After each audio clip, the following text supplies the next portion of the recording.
আচ্ছা, আমরা যারা রাধা মাধবের ভক্ত তারা তো আমরা বছরে কিছু কিছু বিশেষ দিনের জন্য অপেক্ষা করে থাকি না, কিছু বিশেষ দিন বা কিছু বিশেষ তিথি। তার মধ্যে আজ হলো অন্যতম, আজ হলো ঝুলন একাদশী।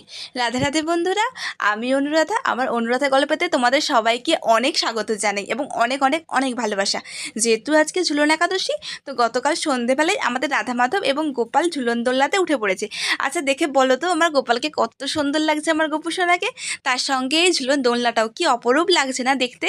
একে একে দিদুনা আমাদের রাধা মাধব এবং গোপালকে ঝুলন দোলনায় বসিয়ে দিয়েছে। সবাই আজকে কিন্তু নতুন ড্রেস পরেছে, সবার শৃঙ্গার কেমন লাগছে সবাই কমেন্ট করে জানিও কিন্তু। আর বলতে ভুলো না রাধে রাধে। দেখো তো ঝুলন দোলাতে ওঠা মাত্রই কেমন দোলা শুরু হয়ে গেছে আমার রাধা মাধব এবং গোপালের।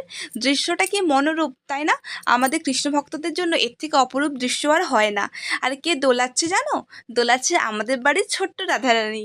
কেমন লাগছে সব কিছু তোমরা কমেন্ট করে জানিও কিন্তু। ভালো থেকো, সুস্থ থেকো, সবাইকে জানাই ঝুলন একাদশী অনেক শুভেচ্ছা। হরে কৃষ্ণা।